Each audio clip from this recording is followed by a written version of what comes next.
안녕하세요 여러분. 초등학교 졸업학력 검정고시 동영 모의고사 문제풀이 시간입니다. 자, 오늘은 사회 문제풀이 시간인데요.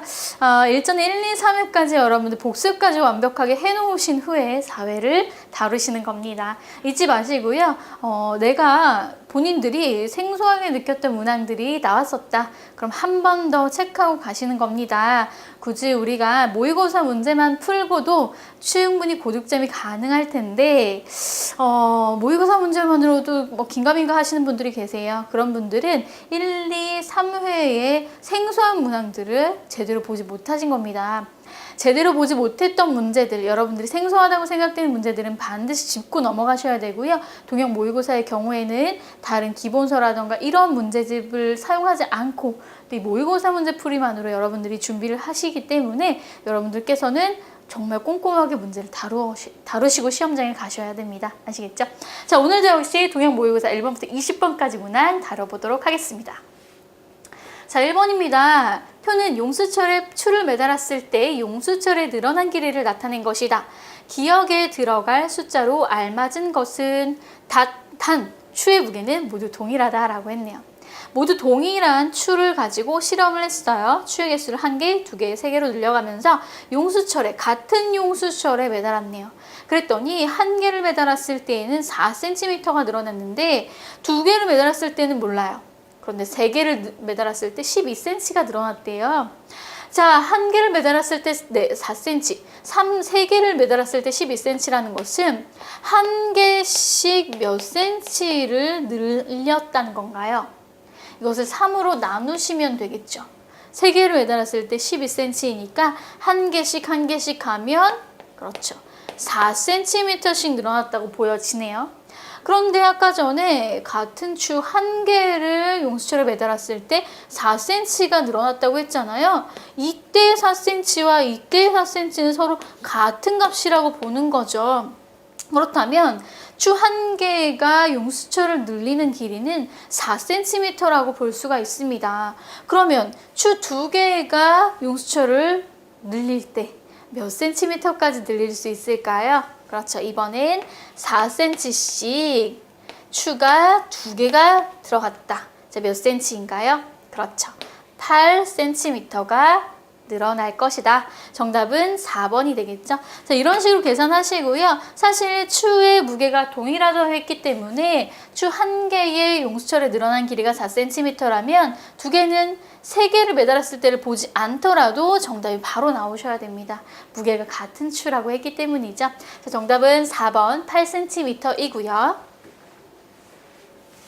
2번입니다. 다음 중 북극성에 대한 설명은 이라고 했어요. 자, 북극성, 북두칠성에 대한 문항들 참 자주 출제가 되고 있죠. 자, 밤하늘에서 찾기가 어렵다. 북극성은요, 우리 지구가 이렇게 생겼을 때 자전 축 위에 있는 별이에요. 그런데 우리나라는 북쪽이 북반구에 위치하고 있는 한 나라라고 했죠. 북극성은 북극의 끝, 즉 자전축 위에 있는 별이기 때문에 사시사철 1년 내내 관찰할 수 있는 별입니다. 그래서 1번은 틀린 얘기가 되겠죠. 카시오페이아 자리에 있다. 2번 내용도 틀렸죠. 북극성의 경우에는요, 카시오페이아 자리에 있는 것이 아니라 작은 곰 자리에 있습니다. 자, 여러분들 이참에 이런 문제가 나왔으니 말인데 좀 기억을 해두셔야 돼요. 북극성은요, 작은 곰 자리에 있고요. 작은 곰자리라는 별자리 안에 하나의 별이에요. 그런데요, 북두칠성의 경우에는 우리나라에서만 북두칠성을 다룬다고 했잖아요. 바로 큰 곰자리의 꼬리 부분을 차지하고 있어요. 이 두 가지를 헷갈려하지 않고 기억해 둘 필요가 있습니다. 이 두 가지가 작은 곰자리에도 뭐 특정한 별이 있던데 큰 곰자리에도 무슨 특정한 별들이 있던데 하면서 헷갈려 하시니까 작은 곰자리는 북극성, 큰 곰자리는 꼬리도 길 거 아니에요. 작은 곰보다. 꼬리가 길기 때문에 7개의 별로 이루어진 북두칠성을 가지고 있다라고 기억해 주시면 되겠죠. 자, 2번도 카시오페이아 자리에 있다. 틀렸고요. 3번 우리나라에서는 관찰할 수 없다. 우리나라는 북반구에 있기 때문에 북반구 끝쪽 저기 북극에 있는 성, 북극성 당연히 보이죠. 남반구에서는 북극성이 관찰되지 않습니다. 자, 4번 1년 내내 북쪽 하늘에서 빛난다. 바로 4번. 이게 정답이 되겠죠. 1년 내내 보입니다. 아무리 공전을 하고 자전을 해도 1년 내내 자전축 위에 북극성이 존재하기 때문에 관측할 수 있습니다. 자, 정답은 4번이고요. 3번입니다. 뜨거운 국이 담긴 냄비에 여러 가지 종류의 물체를 넣었을 때 열이 가장 빨리 전달되는 물체는 이라고 했네요. 자, 열이 가장 빨리 전달되려면 열 전도율이라고 하는 열 전달 속도가 가장 빨라야 돼요. 자, 가장 빠른 물질은 금속 물질이 되겠죠. 금속으로 이루어져 있는 물질의 경우에는요. 그렇죠. 열 전달 속도가 상당히 빠릅니다. 그렇다면 1번부터 4번 중에 금속으로 구성되어 있는 물질이 가장 열 전달 속도가 빠르다고 할 수 있겠죠. 자, 1번 유리막대. 유리막대는 금속이 아닙니다. 열 전달 속도가 상당히 느린 편이에요. 자, 2번 쇠젓가락. 쇠는 금속인데요. 자, 쇠젓가락은 열 전달 속도가 빠를 거예요. 자, 나무젓가락은 거의 열 전달이 되지 않을 거고요. 우리가 손잡이 부분과 끝쪽이라고 했을 때 손잡이 부분까지 열이 전달되지 않을 겁니다. 플라스틱 빨대는 열 전달 속도가 느려요. 그래서 아예 플라스틱 아래쪽이 녹아버리고 플라스틱 끝쪽, 우리가 손으로 잡고 있는 쪽은 아마 거의 열이 전달되지 않을 겁니다. 자, 그렇다면 1, 2, 3, 4번 중에 금속 상분인 쇠젓가락이 정답이 될 수 있겠죠? 여러분들 이 실험은요, 머릿속에서 상상해 보세요. 빨대와 젓가락과 나무젓가락과 유리막대 4개의 막대기를 뜨겁게 팔팔 끓이고 있는 물에다 동시에 집어넣을게요. 그리고 나서 1시간 동안 끓입니다. 그랬을 때 유리막대는 뭐 가만히 있겠죠. 손잡이 부분이 뜨겁지 않을 거예요. 나무막대는 뭐 이미 아래쪽이 타버렸거나 아니면 뭐 어떻게 다 이렇게 우그러졌을 거예요. 빨대의 경우엔 다 녹아버렸겠죠. 자, 그런데 그 끝부분을 만졌을 때 뜨거워져 있는 상태는 쇠젓가락밖에 없을 겁니다. 그래서 정답이 2번이라는 거 꼭 기억을 해주시고요. 4번입니다. 다음 설명에 해당하는 생물은 이라고 했네요. 대부분의 식물이 여기에 속한다. 대부분의 식물이 여기에 속한대요. 살아가는 데 필요한 양분을 스스로 만든다. 네, 살아가는 데 필요한 양분을 스스로 만드는 생물. 그 생물들의 집단을 뭐라고 할까요? 네, 바로 생산자라고 합니다. 생태계라는 단어는요, 생산자, 1차 소비자, 2차 소비자, 분해자, 이 모두를 포함하는 거죠. 생태계는 생물군과 생물이 아닌 생물 이외의 요소들을 모두 포함해서 생태계라고 합니다. 대부분의 식물이 광합성을 하여 다른 생명체로부터 영양분을 얻는 것이 아니라 스스로 자신의 몸속에서 영양분을 만들어내기 때문에 생산자에 포함이 되고요. 5번입니다. 전기가 잘 흐르지 않는 것은 이라고 했어요. 역시 전기가 잘 흐르지 않는 물질은 도체, 부도체라는 용어가 있는데요. 도체의 경우에는 주로 금속 물질을 의미해요. 그래서 도체의 경우에는 굉장히 잘 전기를 흘려요. 잘 흘려요. 높이 잘 흘려요. 그런데 부도체의 경우에는 전기를 흘려보내지 못해요. 부도체는 금속 이외의 것들, 그리고 전기를 잘 흘려보내지 못해요. 자, 그렇다면 1, 2, 3, 4번 중에서 도체, 즉 금속 성분의 물질 빼고 금속이 아닌 물질은 바로 부도체가 되겠죠. 즉 전기가 잘 흐르지 않는 물질이 되겠죠. 자, 1번 철. 철은 금속입니다. 도체네요. 2번 유리. 유리는 금속 이외의 물질이네요. 부도체예요. 3번 흑연. 흑연의 경우에는 금속이라고 얘기하기는 어렵지만 굉장히 잘, 그리고 빠른 속도로 전기를 잘 흘려보내는 물질입니다. 알루미늄, 륨, 듐, 튬 뭐 이런 식으로 끝나는 모든 물질은요, 금속성을 띠고 있는데요. 알루미늄도 금속이네요. 도체에 속하죠. 철, 흑연, 알루미늄은요, 도체의 한 종류가 되고요. 유리의 경우엔 부도체로서 전기를 잘 흘려보내지 못합니다. 정답은 2번이 되겠죠. 자, 6번입니다. 그림은 진하기가 다른 설탕물에 동일한 물체를 넣은 것이다. 가장 진한 설탕물은 이라고 했어요. 단, 비커의 크기와 설탕물의 양은 모두 동일해요. 다른 조건들은 다 동일하게 해놓은 상태에서 이 설탕물의 농도, 즉 진하기만 다르게 한 거죠. 자, 진하기가 진할수록 지난 시간에 말씀드렸습니다. 이 용액의 진하기가 진할수록 물체는 떠올라요. 진하기가 약할수록 가라앉아요. 이 물체가 가라앉았다는 것은 진하기가 약해지는 거예요. 그렇죠? 진하기가 가장 약한 것은 이 1번이 되겠죠. 자, 점점점 위로 떠오르기 시작해서 이 물체를 들어 올릴 만큼의 진하기가 있는 물질이 보입니다. 물체를 들어 올렸어요. 어디 있나요? 바로 4번이 되겠죠. 자, 물체를 들어 올릴 만큼의 진하기, 굉장히 진한 거예요. 설탕 성분이 굉장히 많이 들어서 걸쭉한 거예요. 걸쭉하기 때문에 이 물체가 가라앉을 공간이 없어요. 너무 진해서 위로 떠들여져 올라간 거죠. 정답은 4번이 되겠고요. 문제를 반대로 해서 진한이 아니라 가장 약한 농도 설탕의 진하기는 1번이 되겠죠. 여러분들이 문제를 만들어내실 수가 있습니다. 7번입니다. 다음 설명에 해당하는 생물은 이라고 했네요. 공기주머니나 공기가 들어있는 부분이 있다. 몸의 대부분이 잎이며 수염과 같은 뿌리가 있다. 자, 잎이 대부분이며 수염과 같은 뿌리, 그리고 물에 뜰 수 있게끔 하는 공기주머니가 있다는 거예요. 자, 그렇다면 물속에 들어있다는 건데요. 물속에서 살아가면서 물속에서 광합성을 하기 위해서 몸의 대부분을 잎으로 구성하고 있는 생명체가 있습니다. 자, 1번 개미. 개미는 공기주머니에 공기가 들어있는 그런 부분이 없어요. 몸의 대부분이 잎이라고 했는데 잎이라고 하면 식물이라는 거예요. 그렇죠? 즉 개미는 정답이 될 수가 없죠. 민들레는 식물이 맞습니다. 곰팡이는 잎이 없어요. 자, 민들레의 경우 한번 볼게요. 공기주머니나 공기가 들어있는 부분이 있나요? 그럴 필요가 없죠. 민들레는 땅 위에서 살기 때문에 그대로 광합성을 해서 살아가면 됩니다. 그래서 민들레는 정답이 아닌데요. 불의옥잠이 정답입니다. 불의옥잠의 경우에는 물속에서 서식하는 식물로서 물속에 서식하기 때문에 광합성을 하기가 좀 어려워요. 광합성을 하려면 물 위로 이파리를 올려줘야 햇빛을 받아서 광합성을 합니다.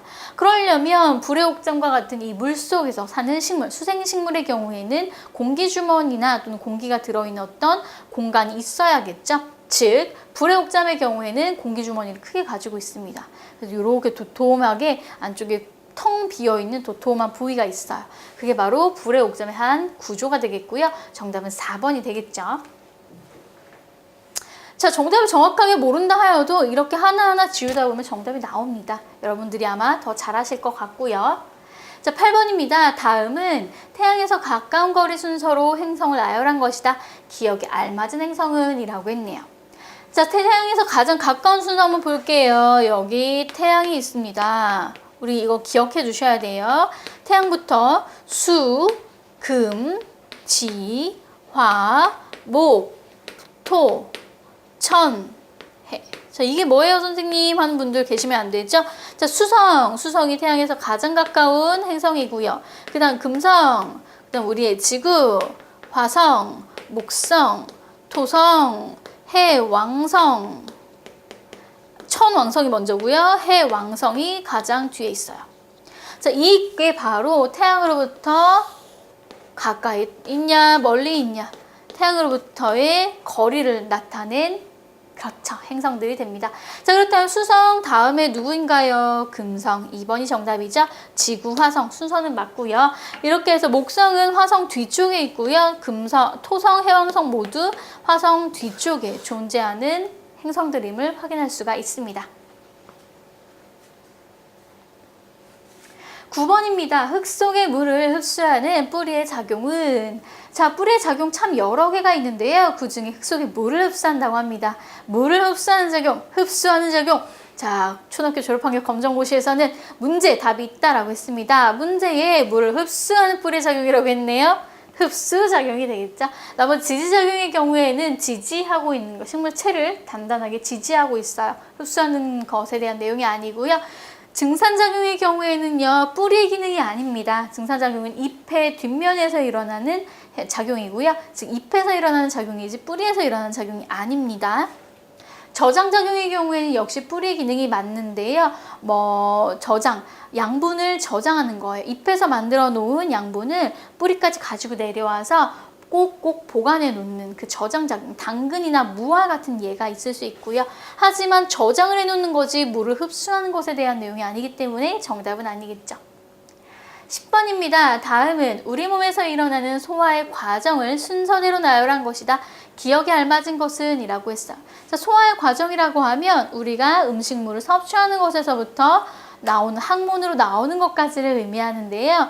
자, 뭐 큰 창자까지밖에 되어 있지 않긴 하지만 자, 입으로 섭취를 합니다. 그리고 여기 입과 위 사이에 있는 긴 통로를 통과하죠. 그 긴 음식물이 지나가는 통로를 우리는 식도라고 합니다. 식도 정답은 4번이고요. 음식물이 지나가는 통로다라고 해서 식도라는 명칭을 가지고 있죠. 위를 지나면 작은 창자와 큰 창자를 지나서 항문으로 음식물 찌꺼기가 배출이 됩니다.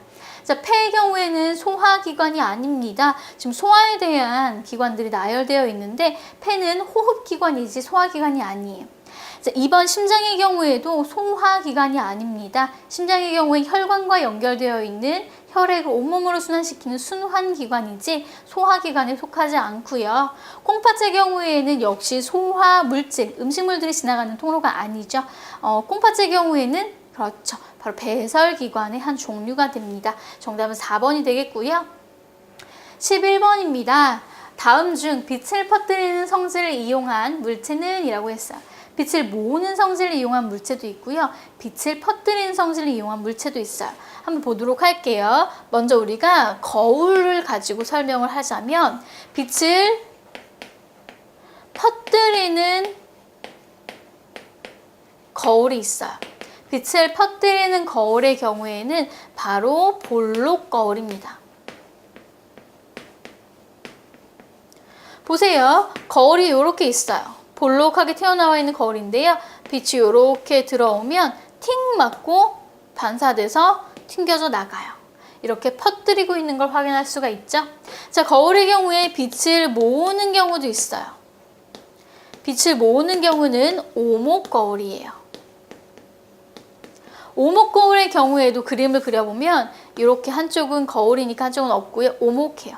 자, 빛이 이렇게 들어왔을 때 여기에서 들어온 것은 안쪽으로, 여기에서 들어온 것은 역시 안쪽으로 해서 한 점의 빛을 모아주는 역할을 합니다. 자, 이 거울에 대한 설명이고요. 이번에 렌즈에 대해서 설명해 보도록 할까요? 역시 빛을 퍼뜨리는 렌즈가 있어요. 빛을 퍼뜨리는 렌즈의 경우에는요, 이번엔 오목 렌즈예요. 오목 렌즈의 경우에는 그림이 어떻게 되냐, 이렇게 되죠. 렌즈니까 양쪽이 다, 그렇죠. 빛이 이렇게 들어왔을 때 빛을 팅하고 퍼뜨립니다. 그렇다면 오목 렌즈의 경우는 빛이 확 퍼지죠. 자, 빛을 모으는 렌즈도 있어요.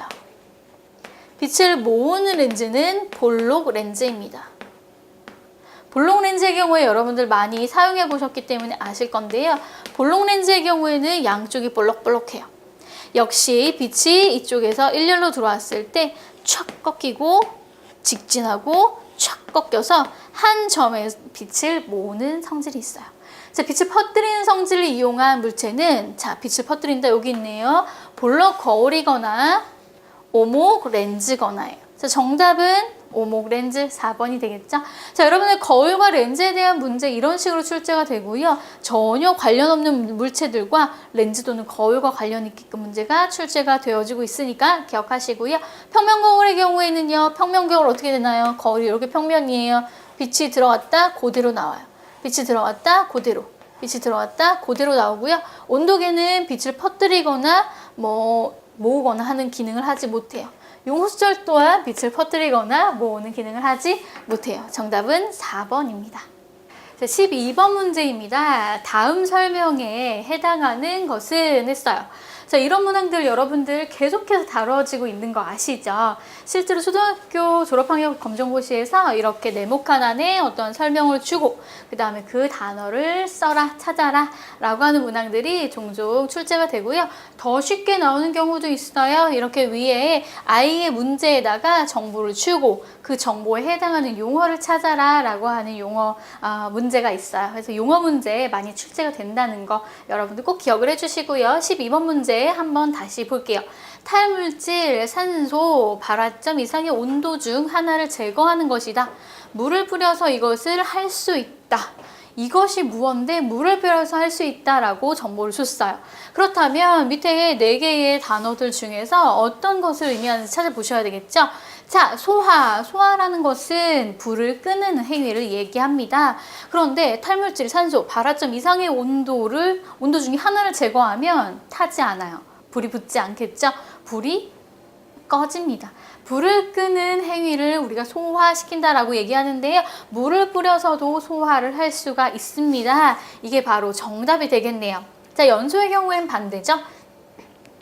탈물질, 산소, 발화점 이상의 온도가 모두 있어야만 연소가 되는 거예요. 연소는 공기 중에 있는 산소를 이용해서 탈물질을 태우는 그런 현상을 이야기하고요. 반사의 경우에는 빛의 성질 중에 하나로 드러나는 용어이긴 한데요. 여기 물을 뿌려서 이것을 할 수도 없고요. 탈물질, 산소, 발화점 이상의 온도까지 필요하지 않습니다.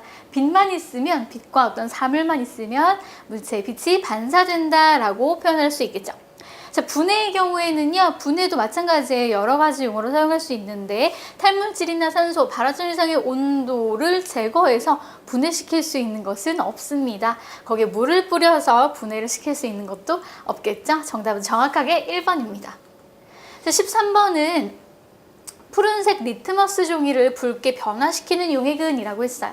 푸른색의 리트머스 종이라고 얇은 종이가 있습니다. 어떤 시약 처리가 된 그런 종이인데요. 이것도 지시약이라고 이야기할 수가 있어요. 이 푸른색 처리가 된 리트머스 종이를 이 4가지의 물질에 집어 넣었을 때 그 푸른색 종이었던 리트머스가 붉은색으로 바뀌는 데가 있습니다.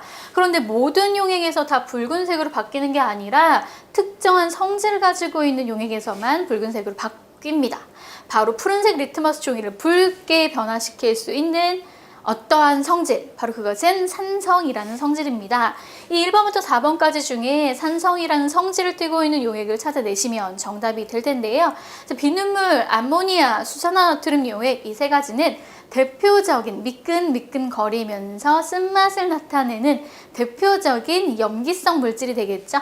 그래서 푸른색 리트머스 종이로는 이 3가지 용액과 반응시켜서 붉은색을 나타낼 수 없고요. 바로 묽은염산이라고 하는 산성 물질만이 푸른색 리트머스 종이를 붉게 변화시킬 수 있겠죠.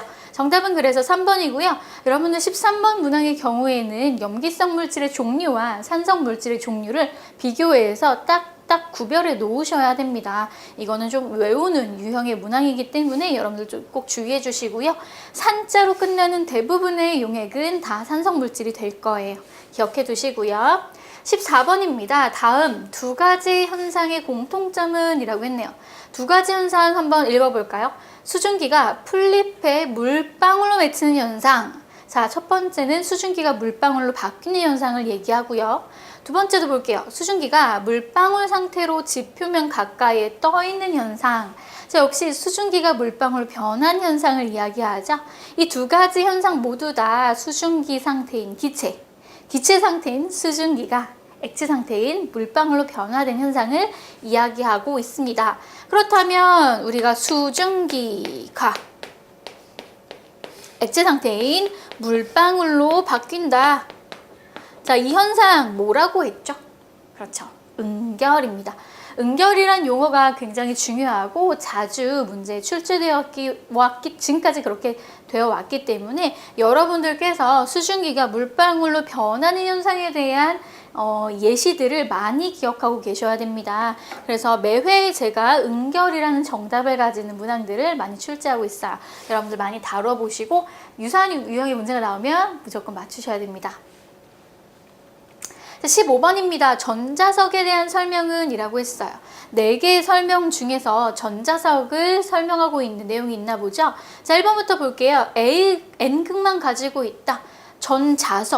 자석입니다. 자석의 경우엔 N극만 가지고 있으면 자석이라고 할 수가 없어요. 그래서 전자석의 경우에는 N극과 S극을 모두 가지고 있다라고 해주셔야 되고요. N극만 가지고 있는 경우는 틀리죠. 전자석이 아닙니다. 자, 2번. 자석의 극을 바꿀 수 없다. 전자석은요, 전류가 흐를 때에만 자석의 성질을 띠는 물체를 이야기합니다. 그렇기 때문에 전류의 흐름 방향이 바뀌면 N극, S극 해서 극의 방향이 바뀔 수가 있어요. 극의 방향을 바뀔 수 있다는 그런 특징이 있는 것이 바로 전자석이 있죠. 그래서 2번도 틀렸어요. 3번, 자석의 세기를 조절할 수 없다. 자, 이 전자석의 경우에는요, 전류가 흐를 때 자석의 성질을 드러내는 것입니다. 그렇기 때문에 전류를 세게 흘려줬을 때랑 약하게 흘려줬을 때 전자석으로서의 성질이 세기가 바뀌어요. 즉, 자석의 세기를 조절할 수 있다는 얘기죠. 전류를 세게 흘려주면, 그렇죠, 자석의 성질이 세지고, 전류를 약하게 흘려주면 자석의 성질도 약해집니다. 조절할 수 있습니다. 3번도 틀린 내용이에요. 4번, 전류가 흐를 때에만 극이 나타난다. 제가 누누이 지금 1번, 2번, 3번 설명드릴 때 전류가 흐를 때 극이 나타난다 말씀드렸는데요. 정답은 4번이 되겠죠. 이렇게 해서 N극과 S극을 모두 가지고 전류를 흘릴 때에만 자석의 성질을 띠는 전자석에 대한 설명 문항으로 풀어보았습니다.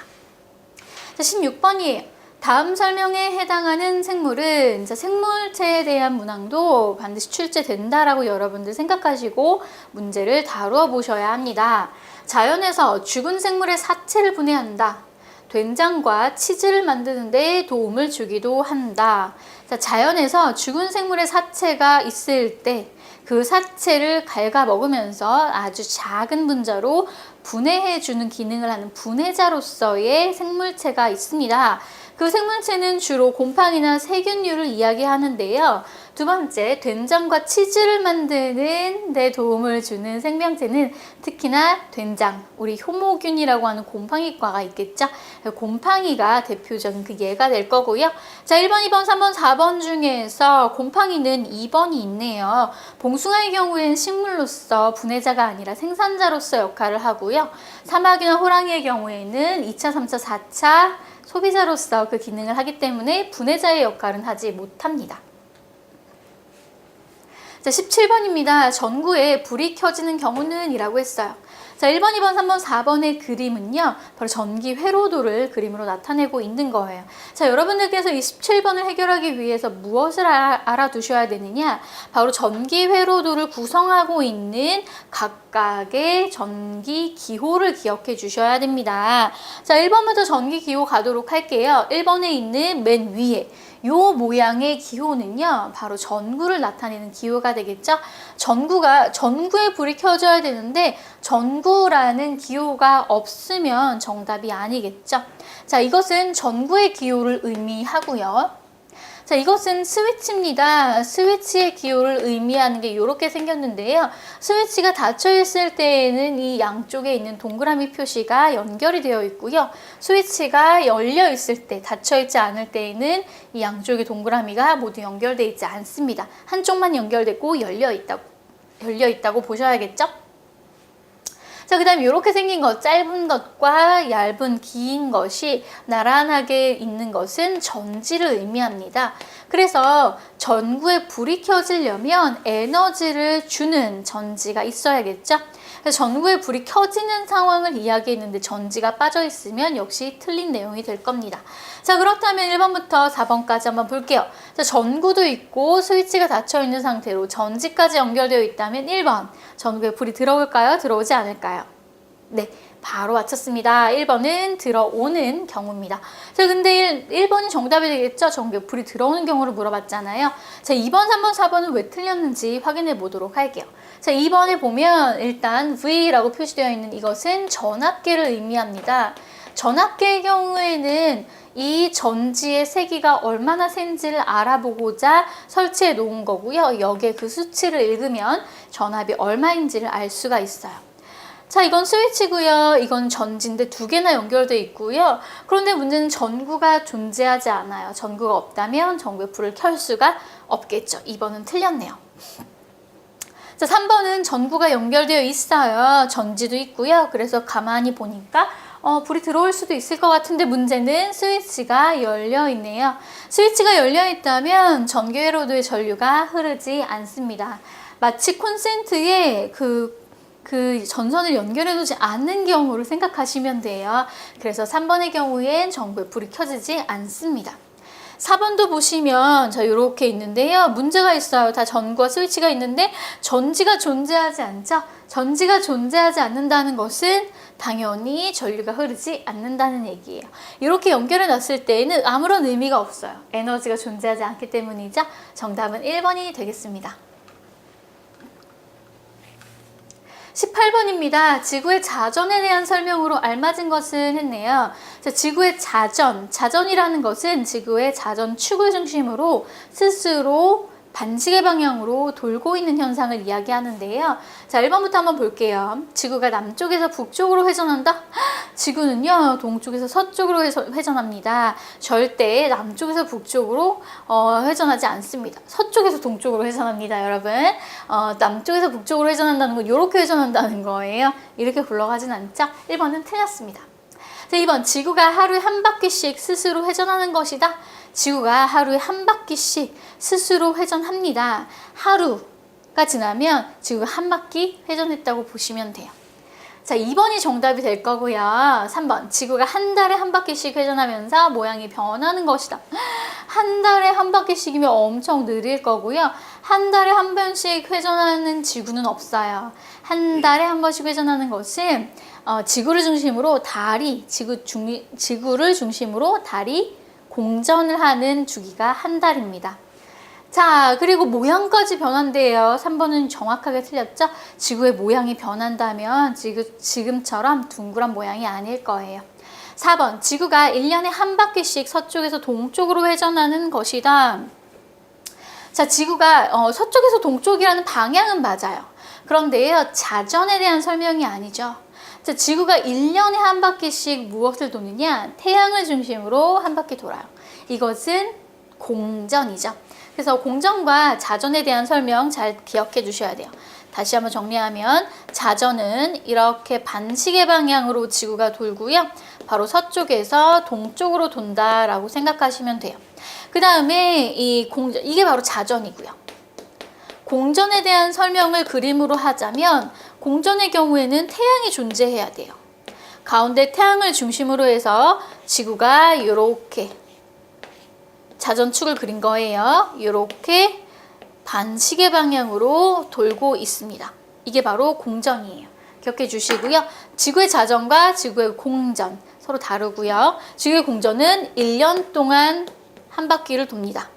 지구의 자전은 하루 동안 한 바퀴를 돕니다. 서로 다르죠? 그래서 자전에 대한 설명이라고 했으니 정답은 2번이 되겠죠? 자, 19번입니다. 생태계가 평형을 이루었을 때 먹이의 피라미드 형태로 알맞은 것은? 이라고 했어요. 자, 생태계의 피라미드 형태라고 합니다. 생태 피라미드라는 단어를 자주 사용하는데요. 생태계가 평형을 이루었을 때 피라미드 형태는 왜 나타나느냐? 바로 이렇게 삼각형인데요. 정답이 바로 나왔어요. 설명하기 위해서는 바로 삼각형을 그려드려야 됩니다. 정답은 3번이고요. 자, 가장 아래쪽에 무엇이 존재하느냐? 바로 스스로 에너지를 만들어내는 생산자가 존재합니다. 주로 식물류의 생산자가 아래쪽에 존재해요. 자, 근데 아래쪽이 위쪽보다 훨씬 넓은 범위를 차지한다는 것은 아래쪽에 생산자의 개체수가 엄청나게 많다는 얘기예요. 예를 들어 생산자의 개체수가 1000개예요. 1000. 그러면 그 위에 생산자를 먹고 사는 생명체, 즉 여기는 1차 소비자가 될 텐데요. 이 1차 소비자는 생산자의 수에 비해서 적어요. 그래서 더 적은 숫자를 써야겠죠. 뭐 630 정도라고 해보도록 할까요? 630 정도의 1차 소비자의 개체수가 있다. 왜? 생산자가 많기 때문에 소비자가 먹고 쉬고 배고플 때마다 먹고 쉬고. 하지만 생산자와 소비자의 수가 같다면 먹는 족족 생산자가 존재하지 않기 때문에 후대에는 이 소비자가 다 굶어 죽겠죠. 그래서 항상 아래 단계에 있는 그런 생명체, 생물체들이 훨씬 개체수가 많은 겁니다. 이 1차 소비자들보다 더 개체수가 작은데, 자, 이 가장 최상의 계층은 2차 소비자라고 할 수가 있겠죠. 물론 3차, 4차 소비자가 존재하는 경우에는 이 피라미드 형태를 더 많이 쪼갤 수가 있어요. 지금은 3개로만 쪼개놨지만 4개, 5개까지 쪼갤 수가 있겠죠. 2차 소비자의 경우에는 1차 소비자보다 그 개체수가 더 줄어들어야 돼요. 예를 들어서 뭐 200 이런 식으로 개체수가 점점점 줄어들 현상, 그것이 바로 생태계의 평형을 이룬 상태다라고 보는 거죠. 이때의 생태계의 평형이 이루어졌을 때의 생태 피라미드는 항상 이렇게 삼각형 모양의 피라미드 형태를 만듭니다. 그래서 정답은 3번이 되겠고요. 반드시 기억해 두세요. 아래쪽 생산자, 두 번째 1차 소비자, 2차 소비자.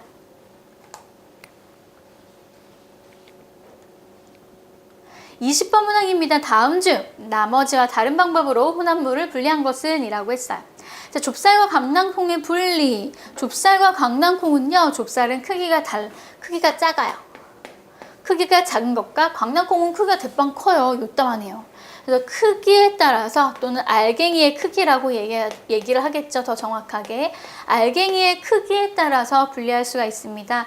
그래서 알갱이의 크기로 분리할 수 있는 방법은 체라는 것, 구멍이 송송송 뚫려 있는 체에다가 이 좁쌀과 강낭콩을 올려놓고 좁쌀만 통과할 수 있는 체에 구멍이 뚫려 있는, 그만한 조그만 구멍이 뚫려 있는 곳에 강낭콩과 좁쌀 함께 올려놓고 흔들면 그 구멍을 통과하는 좁쌀의 경우에 아래로 빠지고, 통과하지 못하는 강낭콩의 경우에 위에 남아있겠죠. 그렇게 분리할 수가 있고요. 2번 공사장의 모래와 자갈의 분리. 역시 모래는 더 조그맣고요. 자갈은 좀 더 큽니다. 역시 크기. 알갱이의 크기를 이용해서 분리할 수 있기 때문에 체를 이용해서 분리할 수가 있네요. 3번 쇠구슬과 플라스틱 구슬의 분리. 그런데 쇠구슬이나 플라스틱 구슬의 경우에는요, 크기가 큰지 작은지 몰라요. 큰지 작은지 모르고 그냥 구슬이래요. 크기를 가지고 설명할 수가 없군요. 쇠구슬과 플라스틱 구슬을 분리할 수 있는 방법은 자석이에요. 자, 왜 그러느냐? 쇠의 경우에는 자석에 달라붙는 성질을 가지고 있고요. 플라스틱의 경우에는 자석에 달라붙는 성질을 가지고 있지 않아요.